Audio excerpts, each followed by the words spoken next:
Hello, everyone, and welcome to It's Cheaper Than Jail. I'm glad that you decided to watch this presentation after the OKHR annual conference. And if you did go to the session and are watching again for a second time, I think you're going to notice that there are some things that are going to be included in this presentation that we didn't have time to cover in the presentation at the Hard Rock back on April the 5th. And part of the reason is because we had so many people in the session that we couldn't get through some of the activities because there simply wasn't enough room. So I'm glad you decided to join us today. My name is Jack Hedrick, and I am the president of Dobbins Patterson Learning. I've been in the industry and regarding HR training and evaluation for just over 20 years and have worked in state government. I've worked in tribal government, and I'm so excited that was given the opportunity to talk about this topic. A little bit about me: I have a master's degree in teaching, learning, and leadership from Oklahoma State University, and then I've got additional certifications and training and learning and development from Ohio State University and San Diego State University. So that's just a little bit about me and my background. So normally for this session, and I want you to take just a minute as we go through this slide and just grab a piece of paper and a pen, because there's going to be several times in this presentation that I ask you to think about things and then actually write it down so you have it after the fact, and it's something that you can think on even once the presentation is finished. So first of all, identify two difficult people. It shouldn't take you long to come up with the two. It usually doesn't. Now, think about why they're so difficult. What triggers do they have? And if they are difficult all the time, what could you do to make it worse? And then do you daydream about using those triggers to drive them over the edge, literally? Now, think about it from a different perspective. What do you know about these people, about their personal lives? Have you thought about what their personality styles are? Have you thought about what their strengths are? And have you thought about what makes you want to drive them over the edge? So there's part of this, we've got to look at it in a mirror, per se, and understand our perception of it, and understanding that if we're just, what we're seeing is on the surface level, and we may not have all the data that we need to make accurate decisions about how to approach and how to handle difficult people. And a lot of it is simply because we don't have the tools and the information that we need to make educated guesses about how to move forward. So again, presentation, it's cheaper than jail, dealing with difficult people. So welcome, welcome. Now, the next thing I want you to do on that sheet of paper is I want you to think about two things: what inspires you, and then what sucks the life right out of you. And we're going to call that, for the purpose of this session, gains and drains. So the gains are going to be the things that inspire you, and then the drains are going to be the things that just suck the life out of you.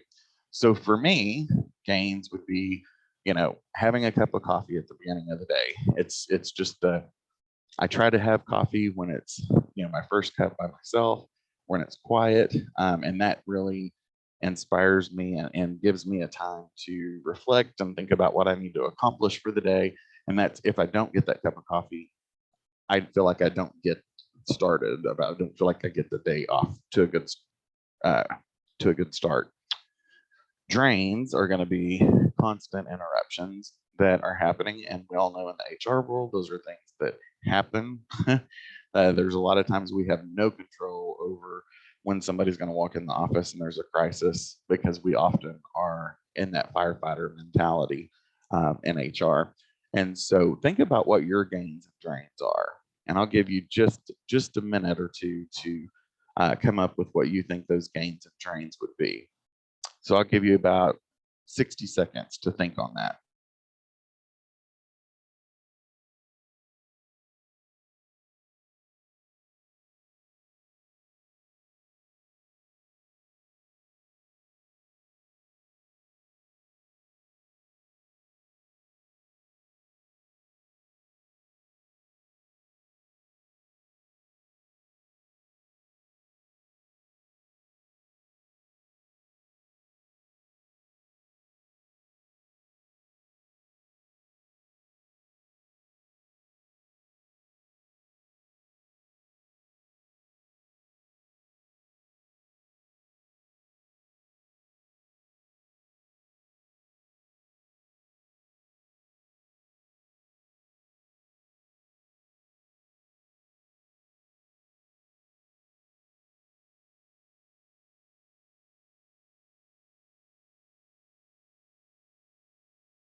Okay, so a thought I want you to give in doing this activity, there's a quote I found and it says, life will knock us down, but it's our choice to get back up again.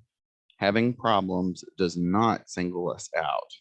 I'm sorry, having problems does not make us special or single us out, but what does is choosing to face them, getting through them, and pressing on. And so I think in determining what our gains and drains are, that really is going to empower us to do what it takes to keep going and keep moving forward. All right. So my sage advice from this session is knowledge is knowing that a tomato is a fruit.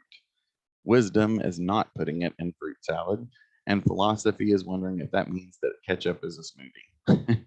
So you're going to get a lot of knowledge in this presentation.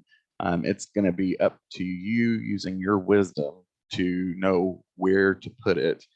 And then philosophy is really, are you truly understanding how to maneuver difficult situations with challenging people and how to handle those crucial conversations. So I think that I like to set this up with this advice because I can give you the knowledge, but it's up to you to figure out how and when to implement it, okay, correctly. So our objectives today, we want to categorize types of challenging people.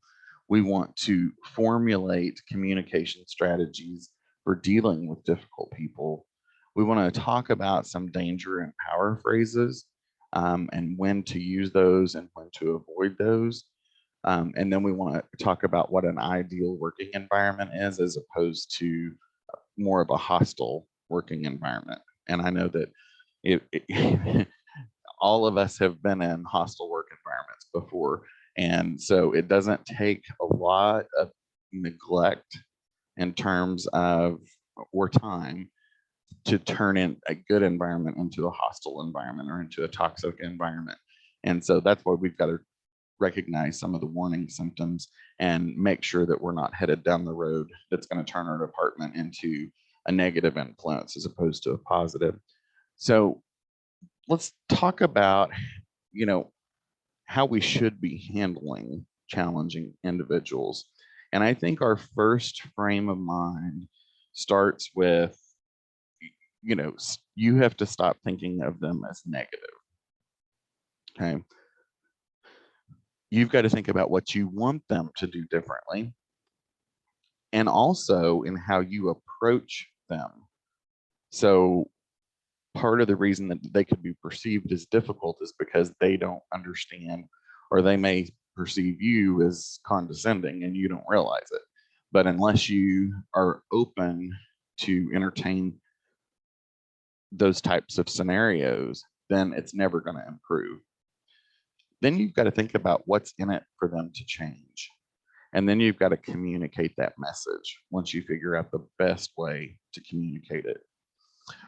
So an old, well, I shouldn't say old, a former supervisor of mine, she had this wonderful saying, and she would say, Jack, why are you letting that rent space in your head? And that has stuck with me for so long. That's the first one I've heard. Jack, why are you letting that rent space in your head? The second thing I heard that's sort of like stuck with me through the years is, what's the worst that can happen? They're going to take away your birthday. And so I think when you look at it, those two frame of references really help when you are thinking about handling difficult people and difficult scenarios. Because is it worth the time that it's running space in your head? And then what's the worst that can happen as a result of it? And so you've got to figure out, is it worth it to actually make that happen? So I noticed, I was reading a book the other day and it was talking about taking out the garbage because it's stinking up your life. And it talks about some of the challenging things that we face. And the first challenge, it says, is the past. The solution to that challenge of the past is the past and it does not last. And I thought that was very appropriate as we talk about this topic today. The next challenge is guilt. All right. The solution, it does us no good whatsoever to carry this heavy emotional weight around. To lift this burdensome weight starts with a sincere heart forgiving yourself, seeking forgiveness, and moving on. All right. And so those are some of the things that we've got to think about when we move into talking about difficult people and difficult scenarios. So I want to categorize these folks into 4 different types of people. Normally what I do is put people into 4 groups and I have them brainstorm more of what these individuals are. But since we're doing this remote, obviously we don't have that opportunity. So I'll just have to talk to you about it and you'll have to sort of piece it together for yourself. The first one is what we call Debbie Downers. And I'm sure you've heard that term before. Their perspective is that whichever way we go, it's not going to work or improve. They tend to complain often. They tend to be very negative. And as it says, they suck the life right out of the party. And so a Debbie Downer, you know those individuals, you've worked with those individuals before, that they believe that it's not going to work or it's not going to happen. We've done this before, we've tried it, and it was not successful. That's typically what you're going to hear. You hear maybe a new employee that comes up, in with some new and fresh ideas, and this is going to be the person that jumps up and says, "We tried that 5 or 6 years ago and it didn't work," and shuts it down every time. So that's what you're looking for in terms of Debbie Downers. All right. Then you have what's called passives, and passives are individuals that give a perspective that they don't know enough experience. They don't have enough experience to know what they're talking about. They're usually very quiet, they're indecisive, and don't like making decisions. Now, I use passives because it also falls into a cultural context too. You can think about Native Americans, for instance, and I'm Native American. And I can tell you that one of the things that we're taught is, you don't speak unless you're asked a question. If there's a speaker in the room, that person's the expert, and you stay quiet until they ask you or address you individually. And so sometimes we have the perception of coming off as a passive or a difficult person. Well, he's not participating in the class. Well, that's because it's not because I'm a passive, that's more of a cultural thing. But a passive would be a difficult person in the case that it weren't culturally related. I just chose not to participate. For instance, I put everybody into groups, and I'm the guy that sits in the back, and I just sit there and don't go to a group. So those are going to be, examples of passive individuals that you can't tell what they're thinking. They won't communicate with you. It's hard to get a read off of what their thoughts are. Then we have what's called know-it-alls, and I have a lot of these in my family. They are that their perspective is the right way. Okay. They think that they always have the right answer and the right solution to move forward. And I coined this, phrase, anything you can do, I can do better. Well, I shouldn't say I coined the phrase because it's been out there, but I feel like it really relates to know-it-alls. Anything you can do, I can do better. And then somebody says, I've stayed in Europe longer than you. So it's like somebody comes back from a trip, it's like, oh, I'm so excited. We got to go on vacation to Europe for 7 days, and this person would interrupt them and say, oh, well, I was there for 14 days. They're always one-upping everyone else. All right. So that's going to be your example of a know-it-all. Then you have controllers. All right. Controllers are going to be that their perspective is the best way to do it. All right. They can easily dominate a situation, and their emotions typically are highly charged in situations. So controllers are driven on emotion. All right. Whereas know-it-alls, it's not necessarily emotion. It's just like, I know it better than you do. Okay. So with controllers, they are going to be the ones that if you put them into a group of folks that are passives, the controller is going to come to you and say, I'm really frustrated because my group won't communicate. They're not working. They won't help me, blah, blah, blah. I'm having to do it all on my own. Okay. And so that's an example of what a controller is. So you think about those 4 different types of people, and those are going to be the key players that you're going to have to figure out how to work with. That's when you've got to figure out what their strengths are, what their personality style is, and how to best place them into teams where they're going to be successful.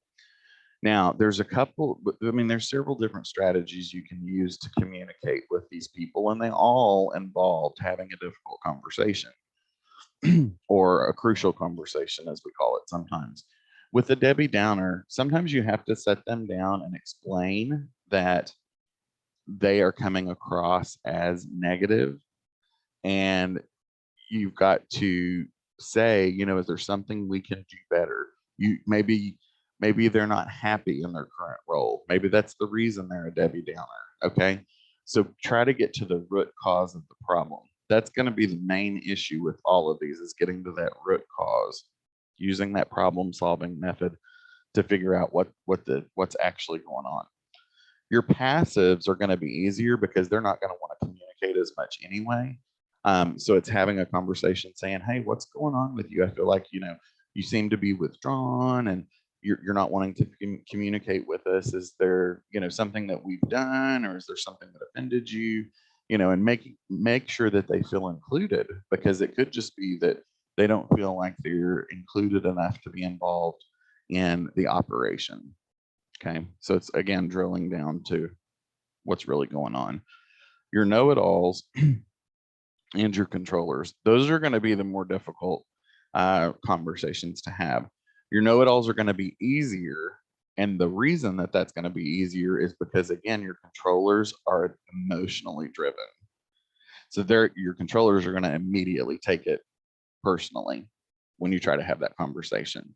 So those are going to be the ones that you better have a witness in the room because they're going to just immediately go into defensive mode, and it's going to be much more challenging to get through to them. But again, it's having a conversation or saying, what is it that we can do to create a role that you feel like is appropriate, if that's what the issue is.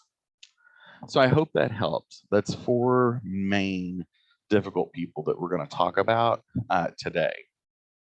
So what I'm going to do at this time, there is a link on the screen to a video, and it's about 9 minutes long.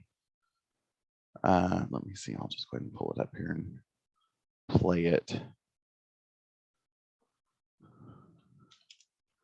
so you can watch it. And I want you to think about the 4 individuals that we just talked about: Debbie Downer, passive, controller, know-it-all. And in watching this video, I want you to see if you can identify who in the message fits each one of those categories. Okay. All right. It is pulling up. And if for some reason this video doesn't come through really clearly, that's why I gave you the link. So if it's really choppy in this, you can stop this presentation and then go over and pull the link up, watch the video, and then come back to this presentation. Almost there.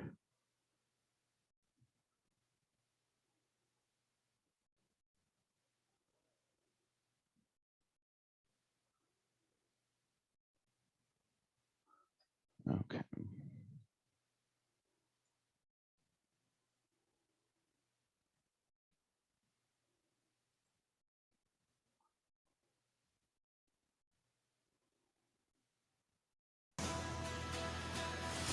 Love is in the air on Airline. From a secret admirer for Anita. When I see a beautiful lady, just stand out to me, I say, oh! To a friendship put to the test. Ivan, I've been listening to what you've been saying. Hold on, Ivan. We're not going to do this in front of the passengers.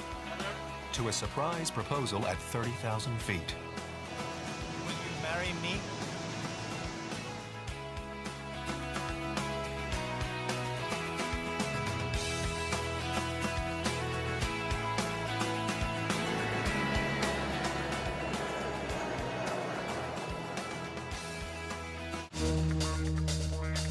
In Chicago, ex-model and supervisor Anita Herbert has swapped the catwalk for the concourse.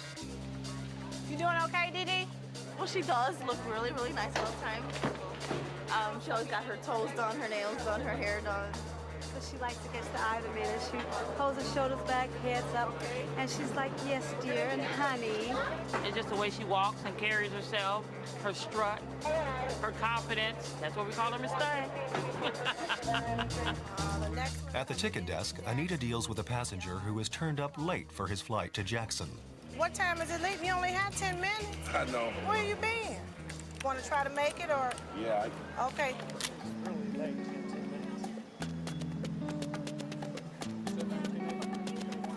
Come on. Okay, we're gonna go through this way, okay, to try to avoid some of the lines. You know, I'll work out. Woo! Right here, B9.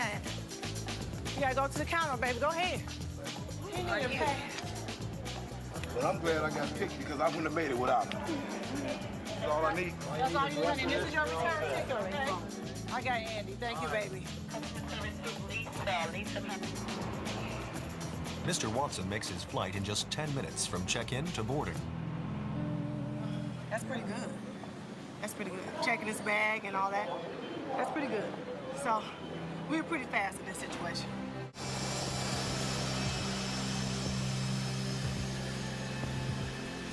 The hardest part of being a supervisor is handling complaints about your staff. And today, Susie has been called to investigate a problem that a passenger has had with one of her agents. Right here, I want to speak to you right here. Hi, I'm Susie. How can I help you? Susie, I'm John Zelmer. How are you? Good. How are you? Yeah, I just paid for a full fare ticket. Come here. He said he doesn't have enough time to put me on the flight. So it was a poor judgment call. I expect to write a very intense letter.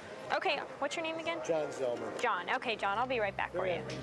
Let's talk about it. Ivan. Procedure is to close the doors of a plane 2 minutes before departure time. Ivan didn't follow the rules and has now left the gate area.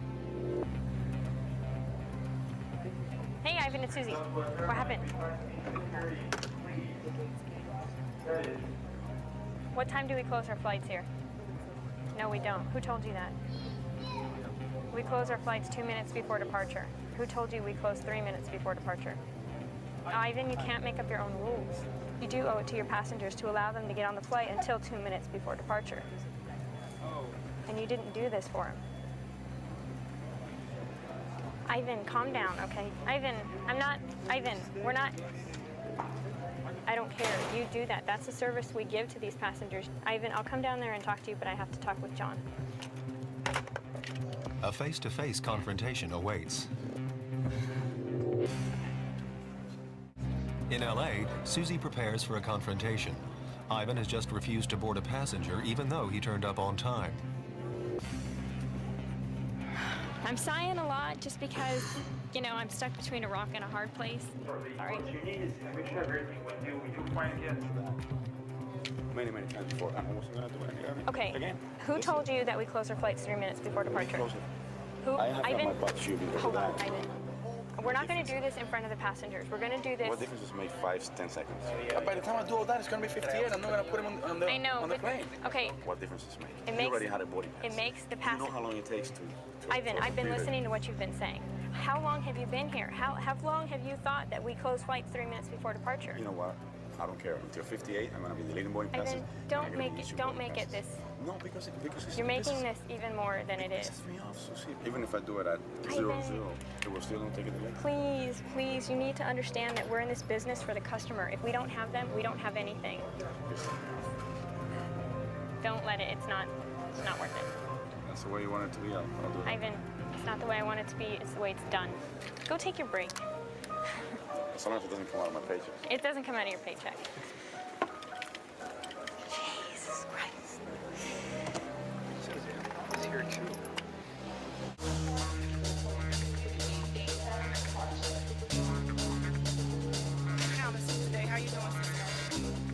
Anita deals with a whole lot of situations each day, but her biggest problem is to fend off an army of admirers. Today, it's George Quinn traveling from Chicago to Omaha. She's just beautiful, and look what she did after seeing her for a couple of minutes. Oh man, I'm bowled over. George has been trying to catch Anita's eye for the last 15 minutes.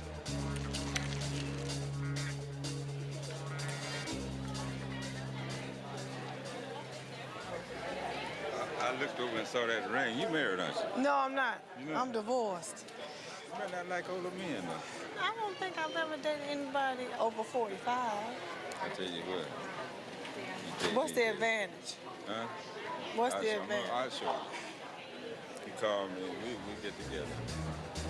Let's change numbers. I'm gonna give you my telephone, you give me yours. You give me yours. I'll give you mine. Okay, that's fine. You got a pad? I don't have a pad. No, I don't. I don't have to write on this. Well, you may have to write on that. Okay. All right, George. Thank you. Okay. One bad lady. George, quit.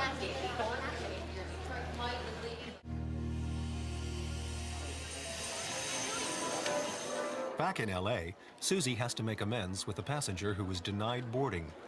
Hey, John. I got a chance to talk to Ivan. Sure. I mean, I'm glad he's honest enough to tell me the truth, but because he Yeah. was inconsistent with our policy, you should have been able to get on that flight. Sure. So I wanted to give you a $50 travel voucher just because we were inconsistent with our policy. The guy probably had a bad day. Life is like that. People, everybody has a day.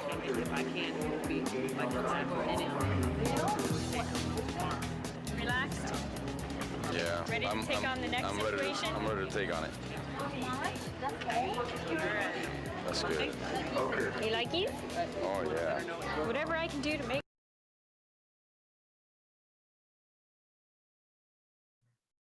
Okay. Let me get my other screen back up here.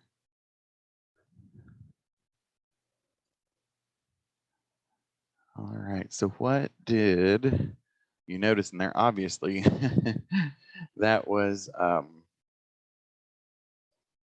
pre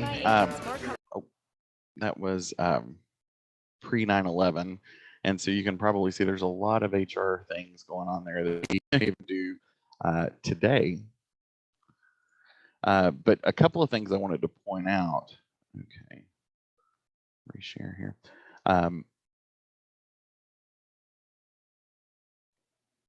Okay, a couple of things I wanted to point out was that you may have heard, you know, one of them referring to a passenger or his baby and hugging among employees. And it's like things that, you know, from an HR standpoint, that would be a big no-no today.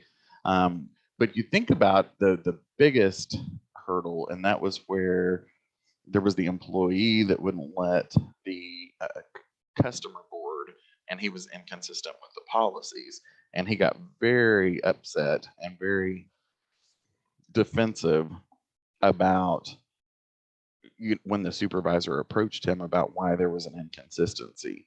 And so I think when you notice that emotion, that emotionally charged piece, you can see that he's more of a controller as opposed to a know-it-all. He was really upset because he didn't get, he wasn't done, you know, it wasn't done in the way that he thought it should be done. And it was a very emotionally charged conversation that they had. So you heard a lot of comments in that. One of which, when the employee was talking to a supervisor and she sort of interrupted him and said, "Calm down." It's like, calm down is something that never works when you're trying to, in actuality, calm someone down. So danger phrases are going to be those that you want to avoid at all costs. They're the ones that are, if someone said it to you, it would literally make the hair on the back of your neck stand up. And then power phrases are going to be the phrases that are, you know, going to preface an aha moment that's going to get you to the solution and to the relief that you need. So the danger phrases that we want to pay attention to is anything with I. Okay, you want to try to avoid I. You want to focus on we, the team. Okay, and you want to avoid things like I've seen this before, I've tried that. Those can be danger phrases that can move the conversation negative very quickly. Another thing, we need to talk. And I can tell you, I've had supervisors that have said this to me before, and it would just make me cringe. And so I try really hard not to use "we need to talk" because it just insinuates that there's something bad is about to happen. So I think that's definitely a danger phrase. And then, can I ask a huge favor? Do you want? Do you need? And then no problem, because problem obviously implies that there is an existing problem. So some power phrases. Okay, we need your help. What's bothering you? Would you like? Let's come to a solution together. A lot of times I even recommend to look at mediation. Mediation is actually a court-ordered technique that can be used, and you can go out and actually get trained through the Bar Association and mediation, where you can have someone, maybe your employee relations team, that might be a good tool for them to get some training on how to be a good mediator, because then they can help the two parties come to a solution that's going to work for everybody and be in the best interest of the organization. The bottom line is, think about what you're going to say, and then think about how you would handle it if you were hearing that from someone else. And if it bothers you, then that's obviously the wrong thing to say at that point. So the problem solving process that we want to talk about to get to the root of that problem. So we want to identify what we think the problem is. And this mediation falls a lot into this area too. The next piece is we want to understand everyone's interest. And so we want to sit down with each party separately and say, if there's a conflict happening, you want to find out both sides of the story before anything happens. Put your research and data together, because then you're going to have a much better picture of probably what's actually happening. All right. You then want to think about what are some possible solutions, evaluate them, come up with what you think the best solution is together, implement it, and then reflect and evaluate on that solution. So I want to make sure that, if you don't use this problem solving process, obviously it works with a lot of different things, even outside of conflict and dealing with the difficult people. This is a problem solving process that you can use for anything. So I would encourage you to, definitely take note of this slide and print it if you have to, and put it up in your office and start using it, because it will help you stay focused on what the problem is and make sure that it's eventually resolved and evaluated to make sure that the solution actually worked. All right. So those are some really good things to use. All right. Again, we talked earlier about taking out the garbage, it's stinking up your life. Another challenge is that we go through as individuals are feelings of worthlessness and self-doubt. And what can we do to solve that? We've got to create a new picture, an image of who we want to be. We've got to believe in ourselves, and we've got to move it into action, thought, and careful focus. Okay.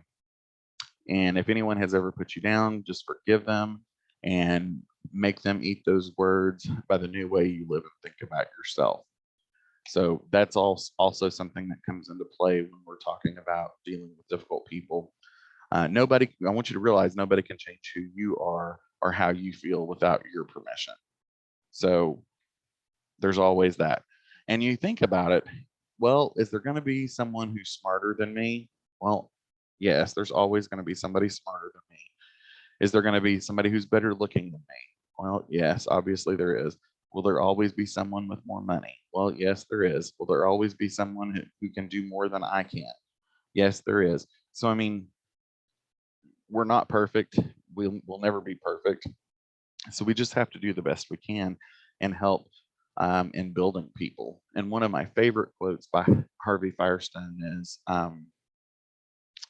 the growth and development of people is the highest calling of leadership. And so I think if you truly are authentic in how you communicate with individuals and they trust you and you build that credibility and they believe that you're looking out for their best interest, that goes further than anything that you can possibly do towards a solution.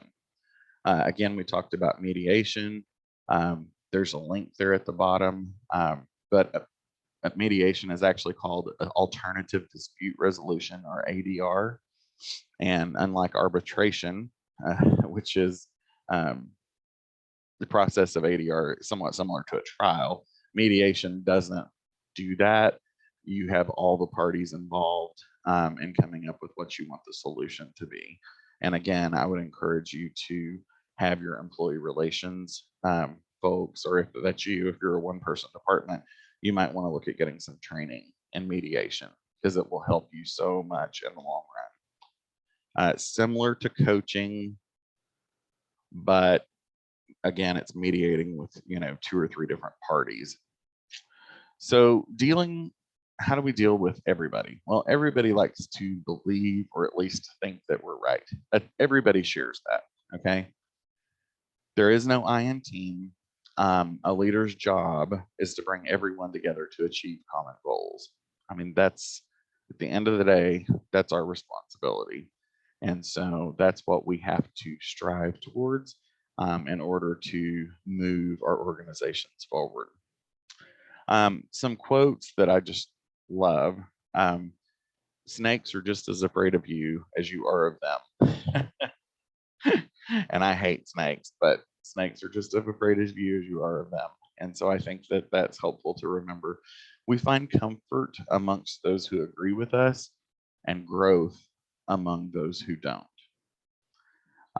So again, it's comforting when somebody agrees with us, but I really tend to listen to people when they don't agree to find out what it is and why, because I always want to grow as a person. So it's important that we're open to that feedback as well. The best things in life are often waiting for you at the ramp of your exit ramp of your comfort zone. And that could be public speaking, that could be having crucial conversations. And I will tell you, it is one of my least favorite things to do as a supervisor, having to have those difficult conversations. And I think it's just because it's emotional usually, and it takes so much energy out of me to have those hard conversations. JFK said, too often we enjoy the comfort of opinion without the discomfort of thought. So again, I want you to go back to the list of the 2 people that you started at the very beginning. Ask yourself these questions again. Now, again, why are they so difficult? What triggers do they have? Okay. What do you know about these people? Now you're beginning to hopefully get a better picture of why we asked those questions in the beginning, because now you're probably thinking about the answers to these, and they may look a little bit different than what you actually wrote in the beginning. Chances are they do. All right. So I would encourage you to spend, we'll finish this session just a little bit early, probably about 8 to 10 minutes early. And so that's the final assignment, is I want you to think about this and think about your approach and how you're handling it. And if there's ways that you can adapt to grow and to become better at dealing with difficult scenarios and difficult people. All right. So basically, once you've done that, you should be able to now create environments to diffuse difficult situations. You should be able to construct a solution that works for everybody. And you really should be able to plan for dealing with all types of challenging people based on some of the strategies that we've talked about in this session. And so I really appreciate you attending, if you were there in person, or if you are attending or you're watching this after the fact. I'm so excited that we were able to be here. Again, my name's Jack Hedrick, and we are Dobbins Patterson Learning. We're a learning and development company that's based in McAlester, Oklahoma, and we do a lot of work with HR departments and training and development. And if we can ever be of assistance please feel free to reach out. You can also go to our website, and under the resources tab, I believe, be the last tab. Somewhere there you'll find a resources link, and we tend to put a lot of free stuff out there that clients are willing to share with other people. So we try to use that as kind of a sharing page. So that's there if you want to go find it. We're always willing to, share trainings that we've got. If you're a one-person department and you just need something on sexual harassment or whatever the case may be, we've probably got something that we can share with you, and we'll be more than happy to do that. So please feel free to reach out, and I hope you enjoyed the conference and have a wonderful rest of the day.